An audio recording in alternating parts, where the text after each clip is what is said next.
That is from the Hebrew Rosh Hashanah, beginning of year.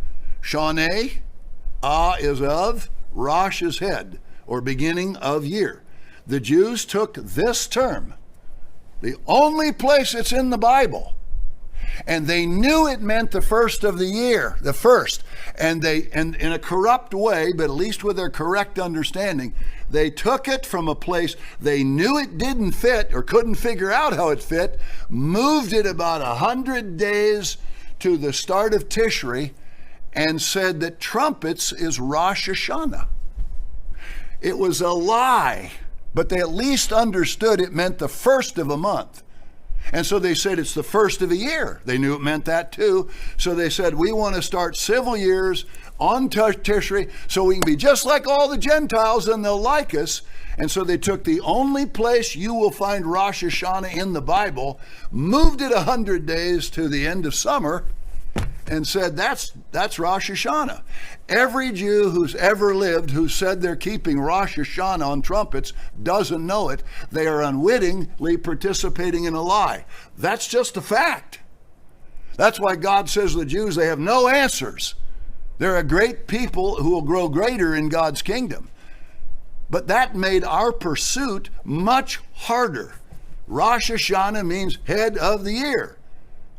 So they moved it from what's clearly in the winter,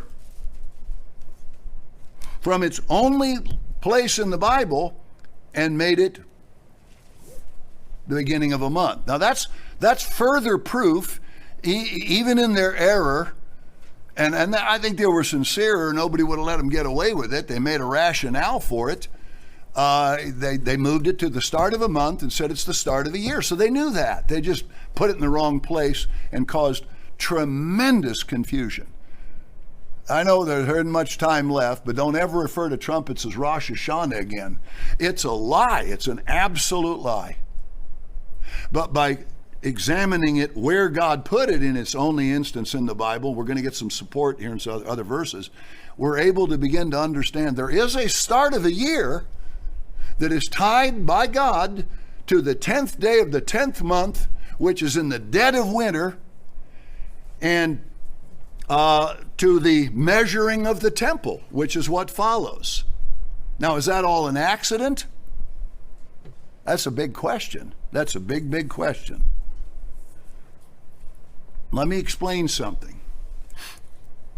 The 10th of Tevet would only line up with December 21st every 19 years. So this is a very unusual thing. Once every 19 years it would line up.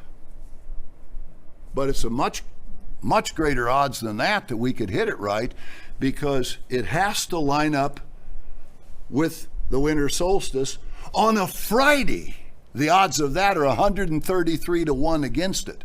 Why does it have to be a Friday, Mr. Pack? Which it is this year. It not only lines up, it has to hit a Friday so that 365 days later we enter God's rest on a Sabbath.